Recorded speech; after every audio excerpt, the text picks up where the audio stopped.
Deep, calm tone. Most people never realize the prison was built long before they entered it. Short pause. They think the walls around them are made from reality, from circumstances, from bad luck, from limitations they were born into. Slowly, but the truth is far quieter than that. The prison is psychological, invisible, installed slowly over years until hesitation begins to feel natural and fear begins to sound like reason. Lower voice slightly. Watch the average person carefully. Every movement is delayed by invisible calculations. Every decision is filtered through imagined consequences. They want to speak, but they measure how it will sound first. They want to move, but they calculate how others might react. They want to take control of their life, yet they keep waiting for the perfect moment, as if certainty will suddenly arrive one day and remove all risk from existence. Pause, it never does. Serious tone. That is why most lives repeat themselves. Not because people are incapable, but because they are trapped inside invisible systems that train them to obey fear without even realizing it. Fear disguised as caution. Fear disguised as responsibility. Fear disguised as maturity. Emphasize, and once fear disguises itself as intelligence, people stop resisting it completely. Soft pause, they call it being realistic. But realism, for most people, is simply fear wearing a calm expression. Storytelling tone. There was once a man named Adrian Vale who understood this better than anyone around him. He was not born powerful. He was not fearless as a child. In fact, he spent most of his early years trying desperately to avoid attention. He learned quickly that people punish anything different. At school, he stayed quiet even when he knew the answers. At home, he learned that expressing emotion only created conflict. In friendships, he adapted himself constantly so others would stay comfortable around him. Slowly, over time, he became skilled at disappearing inside rooms. Most people praised him for it. They called him calm, mature, respectful, heavy tone, but internally he was collapsing under the weight of constant self-control. Every action felt filtered.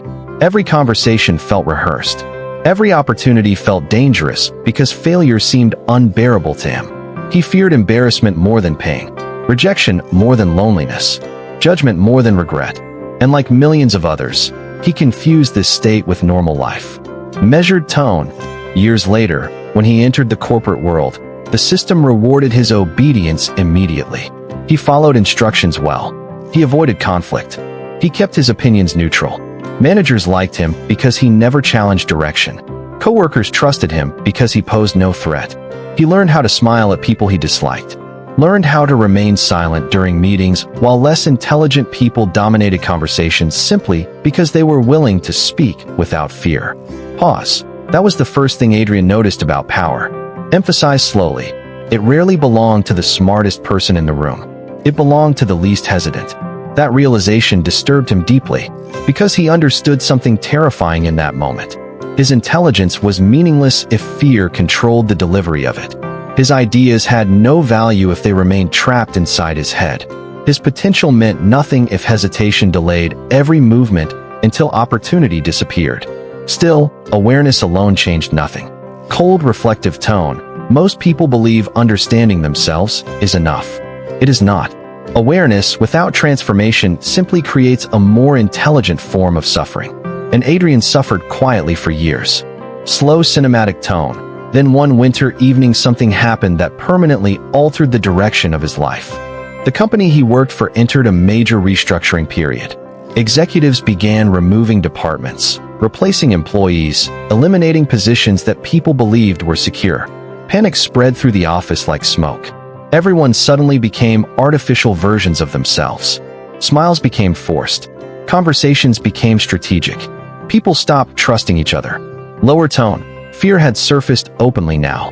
Adrian watched intelligent adults transform into survival-driven creatures almost overnight. They flattered managers they secretly hated, betrayed co-workers to protect themselves, avoided risk completely. Nobody spoke honestly anymore. And for the first time in his life, Adrian saw fear clearly, not as emotion, emphasize as control. He realized fear was not simply making people uncomfortable. It was programming behavior, directing movement, shrinking personalities, rewriting decisions before they were even made. That realization stayed with him. Weeks later, his own position was threatened. His manager called him into a small glass office late in the afternoon. The sky outside was gray and heavy with rain.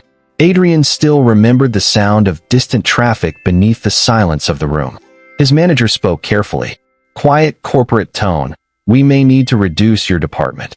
Most people in that situation would immediately defend themselves. They would explain their value, negotiate emotionally, seek reassurance. Adrian almost did. Then something strange happened.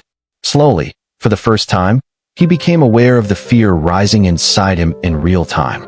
He felt it attempting to control his words, attempting to shape his posture, attempting to force submission through anxiety. And suddenly he became disgusted by it. Not frightened, disgusted, because he realized he had spent his entire life obeying sensations that were never truly protecting him. They were only preserving comfort. That day he answered differently. Controlled, calm voice. "If the position disappears, I'll adapt." Nothing dramatic happened after he said it. No cinematic moment. No visible transformation. But internally something detached. Pause. For the first time in his life, he stopped negotiating with fear. That moment became the beginning of a complete psychological shift. Over the next several months, Adrian began observing people differently. He noticed how nearly everyone was controlled by invisible emotional triggers. Approval controlled some people. Rejection controlled others. Financial insecurity controlled many. Loneliness controlled almost everyone. People were not difficult to predict once you identified what they feared losing. And because most individuals are terrified of loss, they spend their lives becoming manipulatable. Adrian started experimenting quietly. He began speaking more directly during meetings without softening his language to protect reactions. At first his voice trembled slightly. His mind generated catastrophic scenarios instantly. But he continued anyway. Something unexpected happened. Pause. People listened. Not because his ideas suddenly became smarter, but because certainty carries weight even before logic arrives. Most humans respond emotionally first and intellectually second. Confidence influences perception long before evidence does. Adrian realized hesitation had been weakening his presence more than lack of knowledge ever had. So he continued. He stopped over-explaining himself, stopped apologizing unnecessarily, stopped filling silence nervously during conversations. And every time he removed one fear-based behavior, another layer of psychological dependence disappeared with it. Deep reflective tone. The process was painful, because when fear loses control, identity begins collapsing too. Most people do not understand how attached they are to their own emotional patterns. They think anxiety is part of their personality. They think insecurity is natural. They think self-doubt is intelligence. But those things are conditioning repeated so many times they begin to feel personal. Adrian began dismantling those patterns one by one. He forced himself into uncomfortable situations intentionally. He attended events alone, spoke publicly despite internal resistance, initiated difficult conversations without rehearsing them endlessly beforehand. He stopped waiting to feel ready, emphasized slowly, because he discovered readiness was largely fictional. The mind creates readiness as a delay mechanism. It promises future certainty, so you remain still in the present. And stillness slowly becomes identity. Slow pause. Months passed, then years. The transformation became visible now, not through appearance, but through presence. People reacted differently around Adrian, even when he said very little. Conversations shifted when he entered rooms. Co-workers who once ignored him now watched him carefully before speaking. Managers became more cautious during negotiations with him. Nothing about his personality became louder, lower tone. He simply stopped leaking fear through his behavior. And that changes everything.